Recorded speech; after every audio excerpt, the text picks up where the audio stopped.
This video contains some harsh language and a bit of gore. Viewer discretion is advised.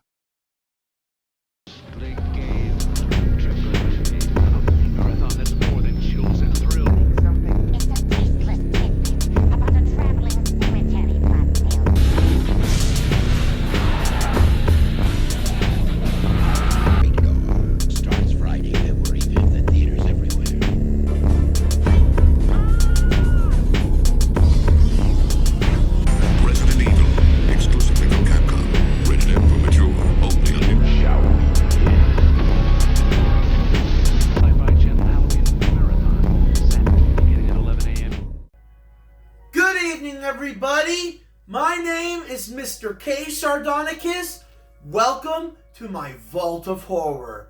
Thank you guys for being so patient and waiting for my next video to come out. For those of you that are returning, welcome back. And to those who are just joining, which are many, by the way, welcome back, and I hope you enjoy your stay. Seriously, before I get started, I want to thank everybody, all the new subscribers and everybody that's been giving me support, not only here on YouTube, but on everywhere else that I'm available. So, tonight, we are going to do another top 5 list, but for the first time in this channel, and I intend to do this again more often in the horror genre, we're going to be diving into some video games. So you see, I love all kinds of different media out there, and I've been a gamer most of my life, and I thought it would be really cool to go back in time to when the arcades were huge, with 5 fantastic horror-themed arcade games. So, without further ado, let's get into this intro.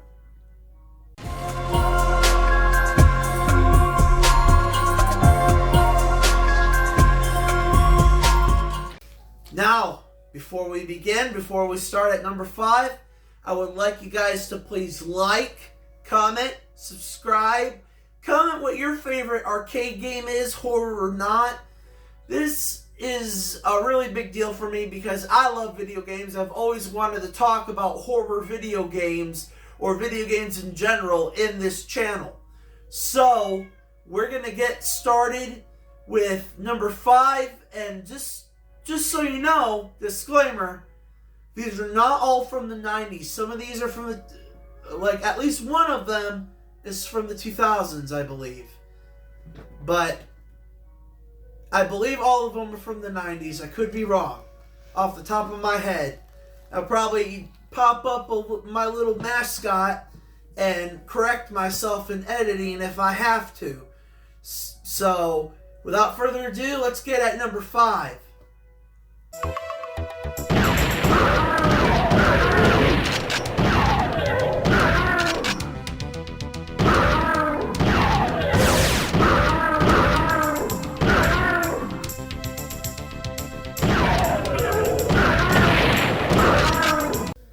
At number 5 is an arcade game that is more action, sci-fi than horror.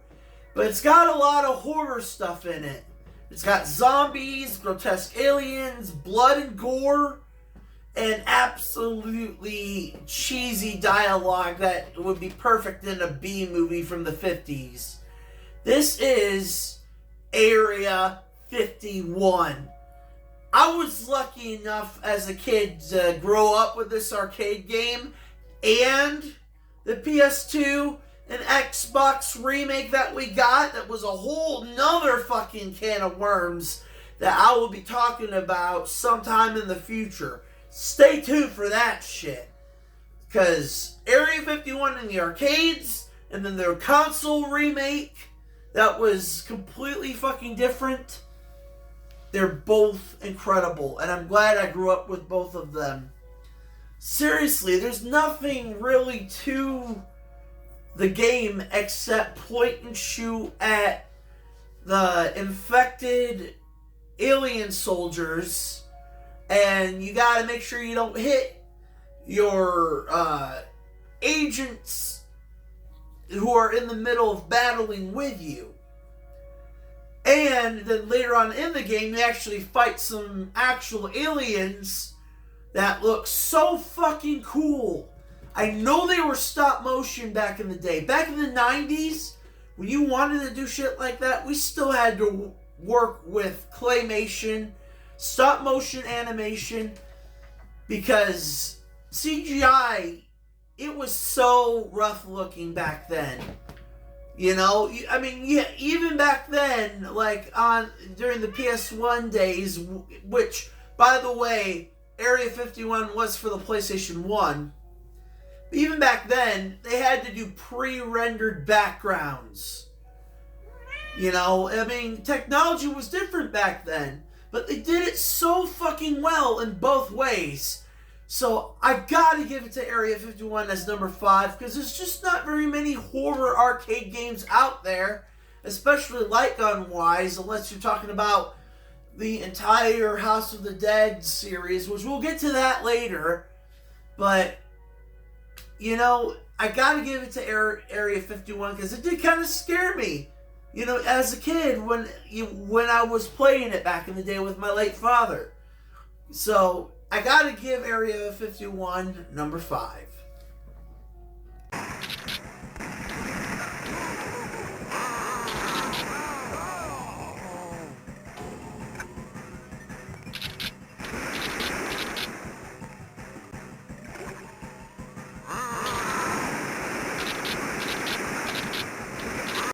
Number 4 is an underrated gem. And the reason why I love this one so much is because the graphics aren't CGI. These are fully drawn, animated graphics. And looks like something from a fucking comic book. Like something that Image Comics or Todd McFarlane would do. This game is called Zombie Raid. And look, I'll be perfectly honest with you. I came across it at a grocery store years ago when I was a kid, back in the 90s. And I was hooked by the animation. And the thing is, in Zombie Raid, you're not just killing zombies. You're actually playing the game and you're killing werewolves, vampires, mummies, mutants. And then you have this really weird fucking main bad guy that he is so fucking hokey. But I love his dialogue and everything. I absolutely love it. And I gotta give it to Zombie Raid because it actually kind of frightened me. Even as it being like a 2D animation type thing, it kind of frightened me with its gore and its atmosphere. It's really fast paced. This is a hard fucking game. Like, probably the hardest in this list. And that says a lot. Because arcade games are quarter guzzlers.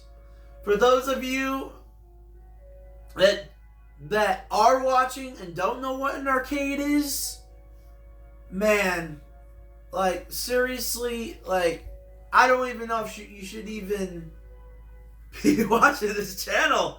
But if you are, thank you. And my explanation is that just arcade was a building that had a whole bunch of video games you could fucking play. And had quarters and tokens and everything. That's as far as I'm gonna fucking go, because then it would take hours and hours for me to explain. But this was just an incredible fucking game all in all. And I gotta give Zombie Raid the number 4 spot.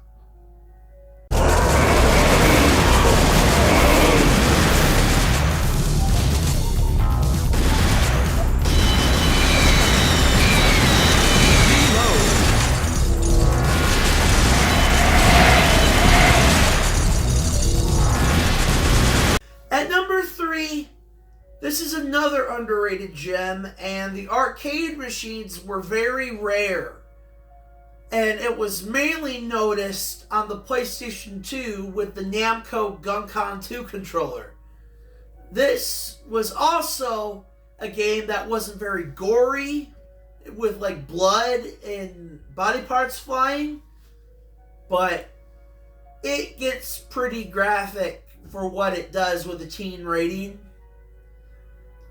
I seriously fell in love with this game. I was able to find an arcade machine of it back in the day and then play, like a year later, the PlayStation 2 version, and was a perfect emulation of it. Perfect version.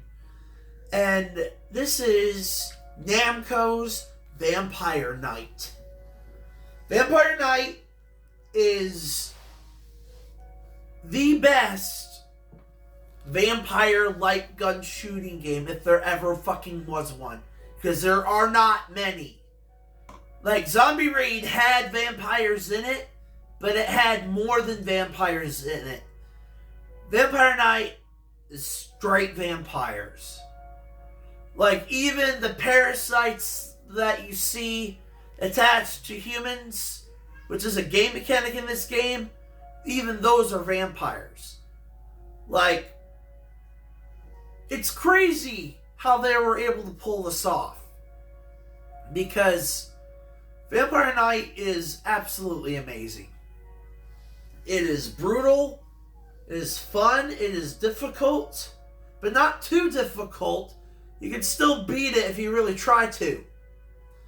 And it's one of my all-time favorite games, like not just an arcade, but PlayStation 2 in general. Like, seriously, I love this game, and I really want to buy it again and get a copy of it again, because it's amazing. I love it. I gotta give Vampire Knight number 3 because it's just, it was so worth it back in the day to find a rare arcade machine of it and actually fucking play it before it came out on PlayStation 2 as a wide release. It's gotta be my number 3 for that reason.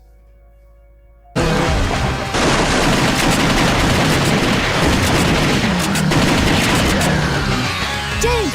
Over there!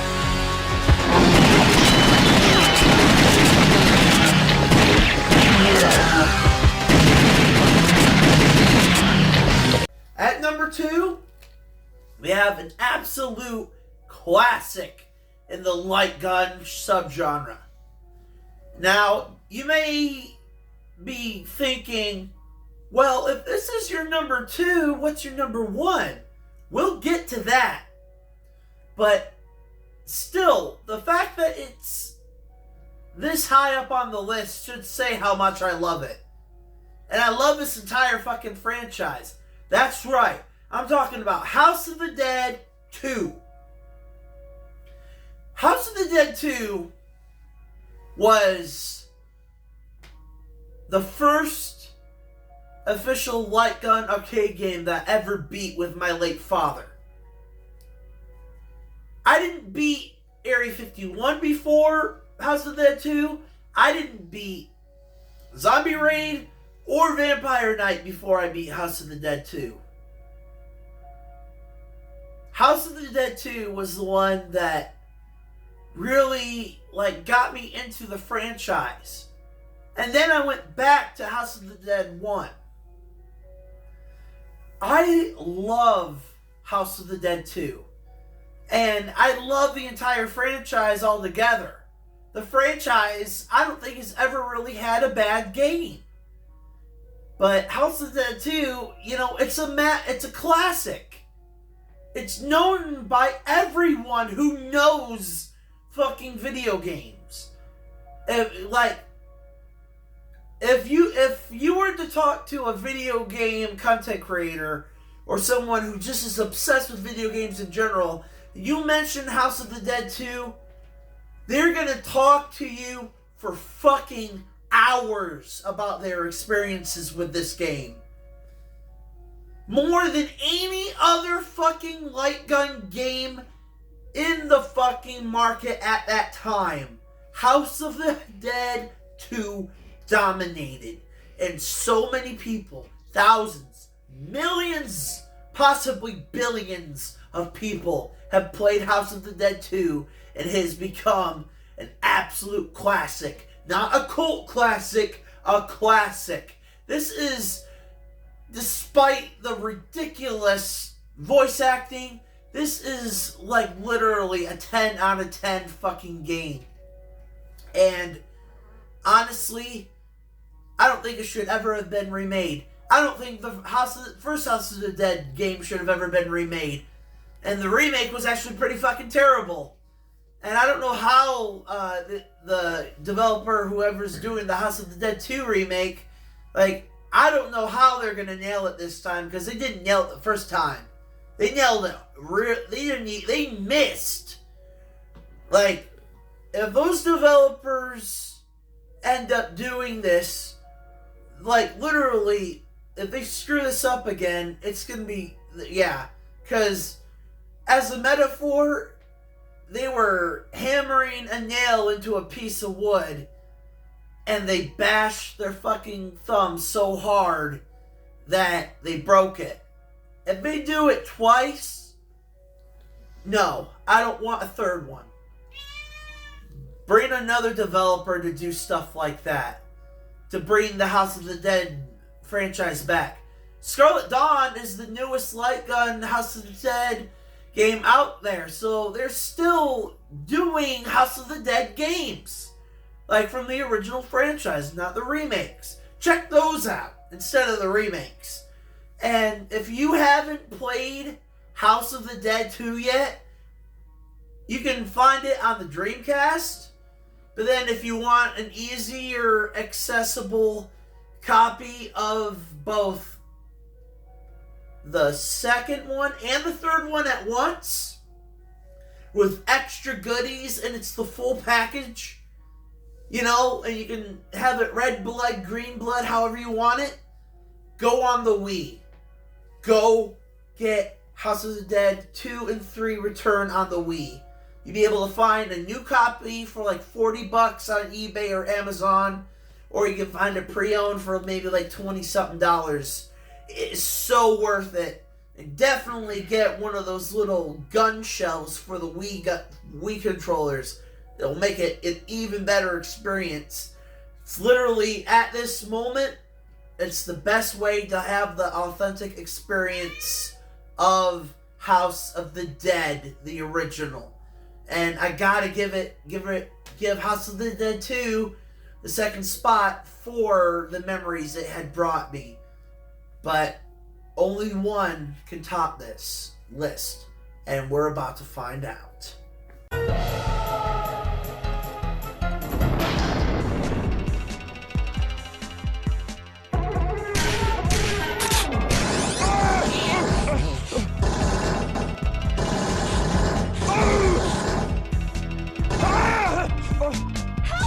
At number 1, this is a game that not only terrified me to my very core and made me laugh at the same time.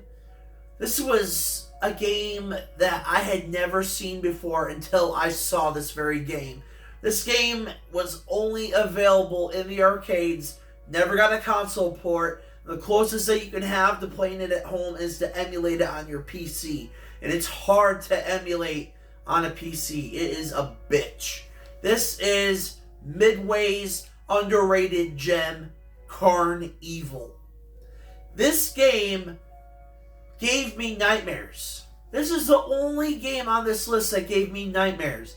I'm serious. This game I could not stop thinking about even with my fucking eyes closed. This was a game that blew my dad's mind, okay? And he played a lot of violent shit. He watched a lot of violent movies. Trust me, I have some tales to tell with me and my father going to the fucking video store. We will be talking about that in the near future. Don't you wait. But